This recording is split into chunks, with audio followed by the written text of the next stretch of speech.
Hello, j'espère que vous allez bien. On vient aujourd'hui parler du thème de ma masterclass que j'ai déjà donné, mais que j'aime beaucoup donner parce que c'est vraiment des messages qui me reviennent très souvent sur l'équilibre entre spiritualité et business. Et c'est sûr que cet équilibre, il n'est pas facile à trouver, compte tenu du fait que dans ma vision des choses, et je tiens à préciser que s'il y a des choses qui ne résonnent pas avec votre vérité personnelle, des choses que vous ne validez pas, ne les prenez pas. Donc moi, je viens juste énoncer ma vérité personnelle. Je viens juste vous dire ce que je reçois et ce avec quoi je suis alignée et en accord. Et vous prenez juste ce qui vous parle. D'accord. Dans ma définition, euh, on peut être tout à fait spirituel, on va rentrer dans le vif du sujet. On peut être tout à fait spirituel et gagner de l'argent. C'est sûr que depuis maintenant 2017, je travaille dans ce domaine. J'ai créé un réseau de femmes entrepreneurs dans la région de Charleroi pendant 3 ans. J'accompagne énormément de femmes entrepreneurs, tout particulièrement dans le domaine de l'accompagnement, des soins énergétiques, du coaching, de la thérapie, sophrologie, hypnothérapeute, etc. Donc, je me suis pas mal spécialisée dans le domaine, on va dire. C'est vraiment les personnes que j'attire par ma vibration et mon énergie. Et il en est souvent sorti que soit des personnes qui font de la spiritualité n'osent pas faire du business, et les gens qui font du business n'osent pas faire rentrer leur spiritualité dedans. Et donc, c'est vraiment, je trouve, ce juste équilibre entre les deux qui va permettre de pouvoir matcher. C'est-à-dire d'être aligné, épanoui et d'énoncer ce qui fait partie de notre parcours. Sous-entendu, notre parcours qui est riche d'enseignements pour soi, mais aussi pour les autres. Parce que je reste persuadée que dans le domaine spirituel, notre entreprise est guérisseuse pour nous-mêmes avant d'être guérisseuse pour d'autres. Et donc, j'aime vraiment dire que La Vie Enchantée, c'est mon entreprise guérisseuse. C'est elle qui m'a permis de pouvoir dire ma vérité, alors que ça a toujours été tellement difficile pour moi de dire la vérité. Parce que j'ai été élevée dans le fait, il faut taire les secrets. S'il faut taire les secrets, quand je dis un secret, ça provoque le malheur autour de moi. Ça, c'était mon conditionnement, enfant, ado, adulte. Donc, je craignais toujours de trop dire, dire, de mal faire. Limite, je devais m'excuser d'être moi. Je ne sais pas voir le... Ok, ok Isa, bienvenue. Isa qui n'a ni micro ni caméra. Donc tout ça pour vous mettre un petit peu le, le topo, comme on dit, dès le départ. C'est vrai que pour moi, La Vie Enchantée a été une entreprise guérisseuse parce que je peux dire ce que je ressens, je peux dire ce que j'ai vécu et ça me libère.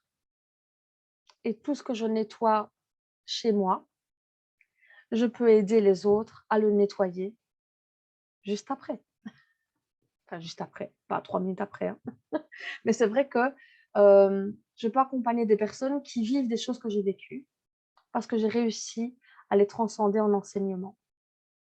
Si on voit la vie comme une expérience, une série d'expériences spirituelles, bonsoir Ingrid, avec des leçons à intégrer, coucou, avec des leçons à intégrer, euh, alors on voit la vie comme un merveilleux parcours spirituel. Et donc, être spirituel et gagner de l'argent, pour moi, c'est donner de la valeur à son histoire, c'est donner de la valeur à son parcours, c'est donner de la valeur aux enseignements qui sont les nôtres.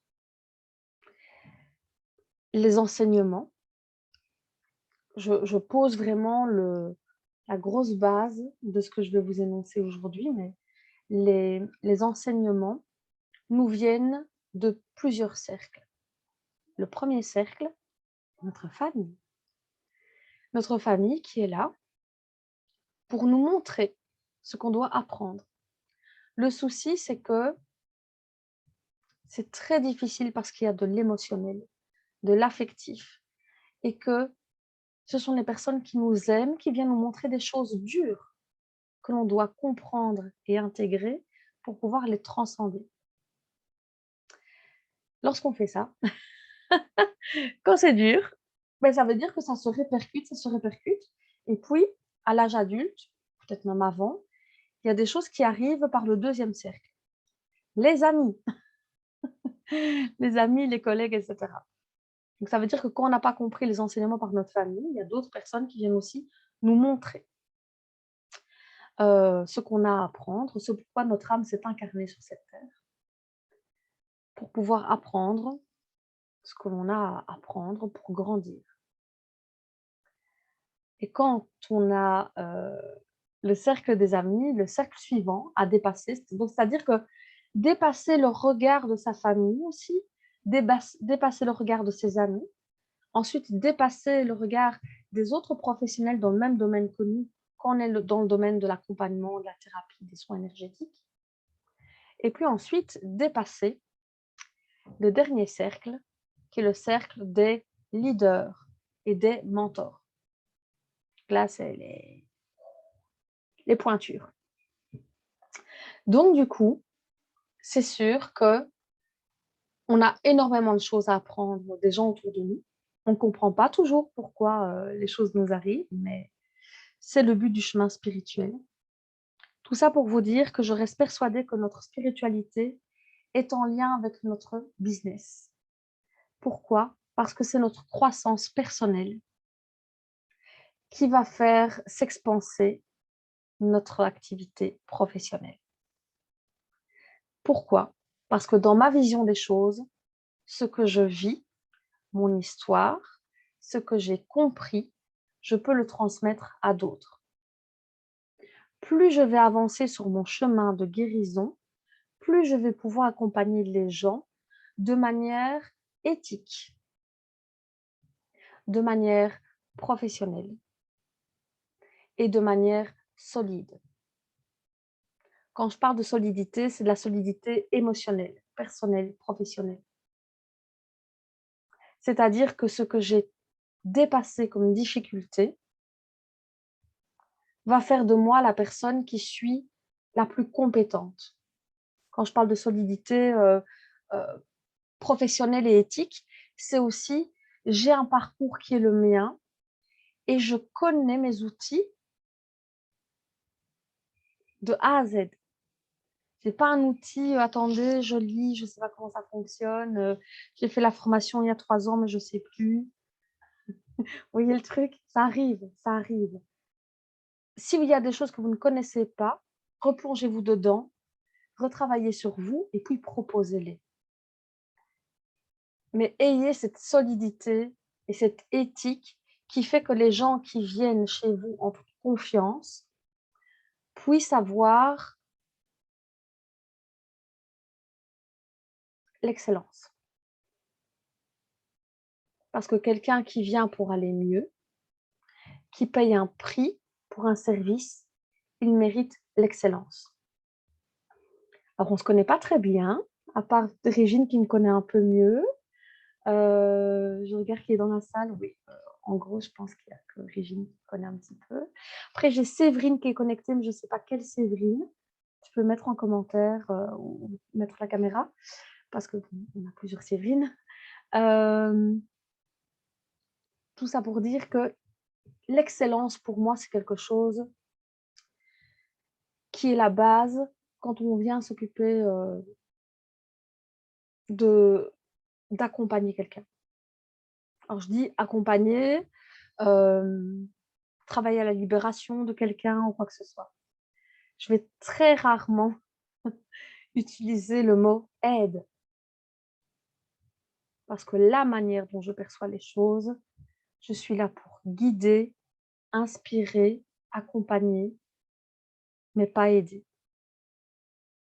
Je dis toujours, je le dis même dans mon équipe, je suis là pour vous, je suis là avec vous, mais je ne suis pas là malgré vous. Et c'est vrai que souvent, j'ai eu, dans mon expérience d'entrepreneur sauveuse, hein, vous connaissez? parler. L'entrepreneur sauveuse qui veut que tout le monde aille bien dans le monde et qui va s'occuper de tous ces petits pouillons, comme on dit chez moi. Et en fait, on est juste épuisé parce qu'en fait, dans mes tout premiers coachings, j'ai des personnes qui sont venues en pensant en une séance que j'allais transformer leur vie. Or moi, je peux te donner un gros coup d'éclairage dans ce qui est à travailler, je peux aller nettoyer, je peux aller te mettre un gros coup de pied aux fesses, mais faire à ta place, je ne sais pas. Donc c'est sûr que je suis fort attentive à ne pas utiliser le mot aide et il y a beaucoup d'entrepreneurs qui utilisent ce mot-là et je pense que du coup, ça nous met dans une position quelque part, maternante. Hein, Bérangère? On parlait de 9 enfants tout à l'heure. Si on a vraiment beaucoup de clients, ça nous fait vraiment beaucoup d'enfants à gérer et c'est vraiment épuisant.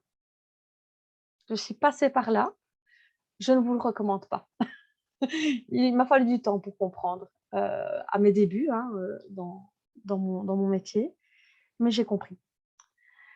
Tout ça pour dire que notre spiritualité est en lien avec notre business, au même titre que notre polarité féminine, côté yin, est en total équilibre avec notre côté yang, qui est notre côté productivité.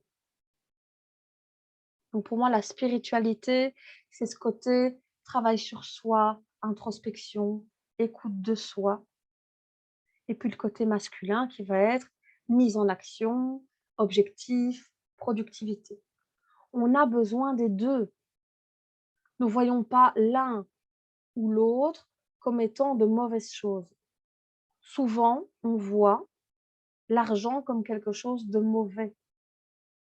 L'argent, c'est quelque chose qui permet de nous rendre une forme de liberté pour ce qu'on aime. Alors, ça ne veut pas dire qu'il y a pas de dérive, hein, on est d'accord avec ça, mais c'est ça que je voudrais que vous compreniez, c'est que l'argent, c'est juste quelque chose qui te permet de faire des choses que tu n'aurais pas, l'occasion de faire si tu n'en avais pas. Donc du coup, hem, j'apprends aussi beaucoup à mes clientes dans mes accompagnements à entendre des mots comme business, attention ça va faire mal aux oreilles, ambition, succès, réussite, argent. C'est juste des mots. Stratégie, ah oui, stratégie. Stratégie, c'est juste aller là où mon intuition me guide pour pouvoir arriver à un résultat qui est celui que j'attends. J'ai un objectif, je vois que là-bas c'est pourri, je vois là-bas c'est top, je vais là-bas. Donc vu sous cet angle-là, la stratégie n'est plus un grossier mot. Réussite, je fais ce que j'aime tous les jours. Je peux dire que j'ai réussi ma vie. Il n'y a pas cette notion de compétition, de comparaison, d'écraser les autres. Moi, j'ai réussi quoi que ce soit. Non, j'ai réussi ma vie parce que je suis alignée et je suis bien là où je suis. Ambition, même chose. J'ai l'ambition, j'ai l'intention. Je pense que j'ai la capacité de vous faire le dictionnaire spirituel de tous les grossiers mots du marketing et du business. Parce que j'ai toujours cette capacité à voir le positif, même dans les choses qui peuvent paraître moins négatives, moins positives.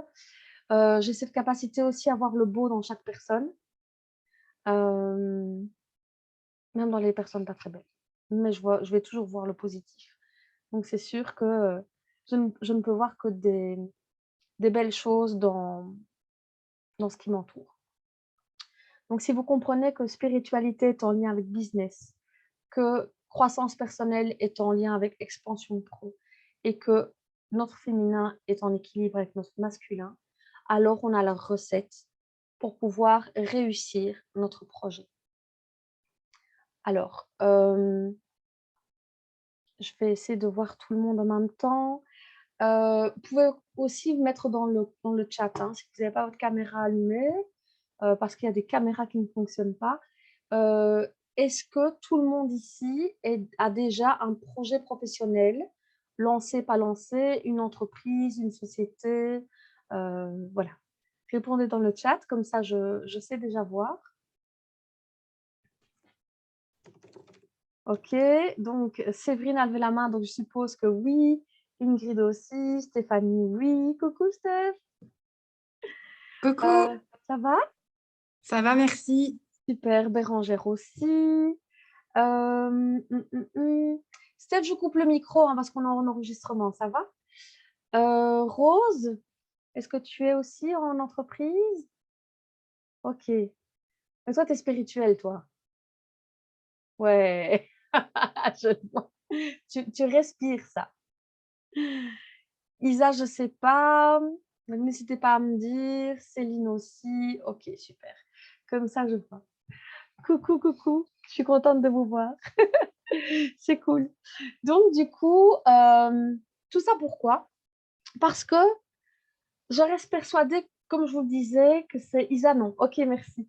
C'est notre cheminement personnel, la manière dont on va grandir, la manière dont on va apprendre sur nous-mêmes pour vraiment être dans dans cette élévation, dans cette expansion, que l'on va pouvoir avoir une merveilleuse expansion au niveau professionnel. Pourquoi? Je vais vous donner encore un truc, une histoire qui est personnelle, mais qui est vraiment très significative, je pense, pour vous. Depuis que j'ai commencé mon activité, donc là, quand même, on est à bientôt 5 ans, mais j'ai commencé avec du coaching et des petits ateliers à la maison. D'accord? Donc, je fais des ateliers à la maison avec mon bébé, ma famille dans la maison. Bon, évidemment, je ne restais pas pour les ateliers, mais voilà, c'était dans ma salle à manger, etc. J'ai organisé beaucoup de choses. Et puis, à un moment donné, quand je faisais des ateliers, puis des fois, des ateliers, voilà, je l'avais fait pour faire plaisir. Parce qu'on me disait, oh, tu ferais bien un atelier là-dessus. Ah, c'est chouette qu'on parle de ça. Parce que je demandais, hein, qu'est-ce qui vous intéresserait, etc. Et en fait, j'ai rapidement compris que ça ne servait à rien de proposer des choses qui plaisent aux autres, mais qui ne résonnaient pas en moi. Et je me sentais déjà, à ce moment-là, très vite, je ne me suis pas sentie alignée. Donc, tout de suite, qu'est-ce que j'ai fait? J'ai été re-switchée. Et comme je travaille énormément à ma libération, notamment transgénérationnelle, j'ai quand même énormément travaillé et libéré beaucoup de choses au cours de ces dernières années, ce qui fait que il y a eu énormément de transitions. Et si je m'en étais tenue à écouter mon entourage ou des gens de l'extérieur, le message aurait été mais t'arrêtes pas de changer ton offre et on s'y perd, on ne comprend rien de ce que tu fais. Alors, jusqu'à présent, donc jusqu'il y a 2 ans, je pense que mon message n'était pas spécialement clair parce que j'avais encore besoin de faire le deuil de certaines choses ou j'avais peur d'oser affirmer ça, j'avais peur de déplaire encore. 2021 était l'année où j'ai bien nettoyé ça, mes petits chatons, bien libéré tout ça. Et donc, je me suis rendu compte que, OK, j'ai nettoyé ça, OK, et maintenant, je peux affirmer.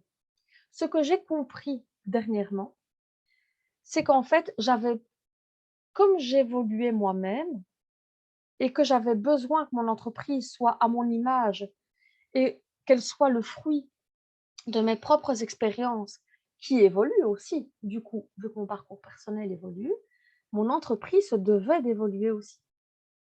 Donc, j'ai envie de vous dire, si vous avez parfois, en tant qu'entrepreneur, l'impression de, euh,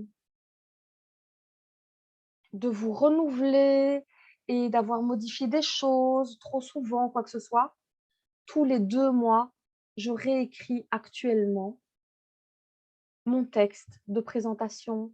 Je retravaille toujours mes valeurs, mes qualités, euh, qui est qui est ma niche, quelle est ma communauté d'âme, à qui est-ce que je m'adresse, qu'est-ce que j'ai envie de livrer, qu'est-ce que j'ai envie de livrer, mais ça continue d'évoluer à chaque fois que je guéris quelque chose en moi, vous comprenez? Et c'est ça que j'ai envie de vous faire comprendre, c'est que ne vous malmenez pas, Ne vous maltraitez pas en vous disant: «Beh oui, j'arrête pas de changer, je trouve pas». Vous êtes en cheminement et c'est OK.